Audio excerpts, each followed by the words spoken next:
Breaking tonight, just hours after the New York Times reported on two women who claim they were touched inappropriately by Donald Trump. We also learned of another woman who says she too was assaulted.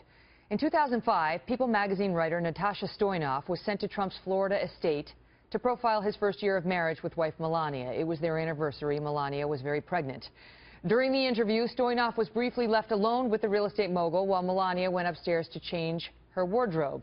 That's when, the reporter now claims, Trump abruptly pinned the reporter against a wall and started kissing her.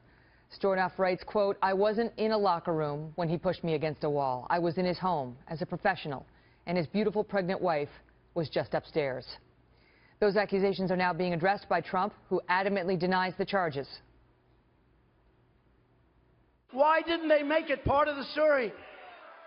I was one of the biggest stars on television with The Apprentice, and it would have been one of the biggest stories of the year. And by the way, the area was a public area, people all over the place. These people are horrible people.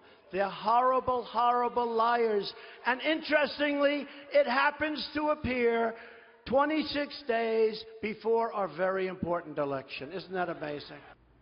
Joining me now, People magazine deputy editor J.D. Heyman. J.D., thanks for being here. So, Natasha Stoynoff writes this story now, coming out with her story. And first, let me ask you, did you know about this prior to her writing it? Only very recently. I hadn't known it at the time. We didn't work together at the time. This was something she kept very private. What made her want to write it now? Well, as you said at the top of the hour, very clearly, the release of the tapes, the Bush tapes, the Access Hollywood conversation, and then what crystallized it for her was when Donald Trump responded to a question at the presidential debate and said that he had never touched or kissed a woman without her consent. And I think that made her very determined to tell her tale. What about earlier in the campaign, J.D.? You know, his treatment of women has been an issue for a long time. Why didn't she come forward earlier? Yeah. Well, I think the reasons are the reason why any woman doesn't come forward. I mean, she has felt a great deal of shame, fear. She was not a public person in that way. She's not a political person. It bothered her. It increasingly did bother her. But until he actually said those words that we all heard on the tape, she thought that, you know, she might have been an isolated case. She doubted herself. Hearing that articulation of what he said was his behavior confirmed for her that this was, as she says, his modus operandi with women. And that was, I think, bizarrely a relief to her. And then when she heard him say, "No, I've never done this," that was, I think, in a way, a call for her to speak her truth. She writes about it in the piece saying, "Like many women, I was ashamed and blamed myself for his transgression. I minimized it. It's not like he raped me. I doubted my recollection and my reaction. I was afraid that a famous, powerful, wealthy man could and would discredit and destroy me, especially if I got his coveted People feature killed." Today we heard from Trump on Natasha Stoynoff, who he knew fairly well. She'd been covering him, she says, for quite a bit when this happened. And this is what he said about her. Listen.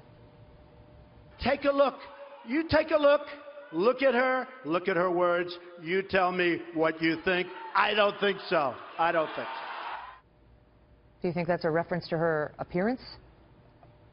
I think it's hard to mistake what that's a reference to. And I would say to your guest at the top of the hour as to why women don't come forward, I think that's a pretty good illustration of why she felt she couldn't come forward. Do you think she's going to come out and speak publicly on camera? Listen, you know, I don't really know. I think this has been a very difficult journey for her. I think that she, you know, she is a journalist. She is a professional. She works very hard at her job. She had something happen to her that was very upsetting, and this is a new role for her. I don't think that she feels quite comfortable being exposed. I think if you asked anybody in that kind of position what that exposure feels like, it's not easy. And, you know, I just want to underscore, because this had been discussed earlier, she had no awareness. We had no awareness of other women's stories. There's no coordination with anyone. This is a person we worked with and we care for. No one reached out to you from the Clinton campaign? No, absolutely not. Absolutely not. We're not a political magazine. We don't have an Yeah, ideology. it's People magazine. You can't. You want to sell magazines. You don't want to pick a side in a presidential election. I understand that, Well, JB. no, absolutely. And by the way, Mr. Trump has been covered pretty glowingly by big media for many, many years. So I think that's a strange thing to say. This was one person's story, and it was a story we thought was important to tell. Thank you for being here. Thank you for having me.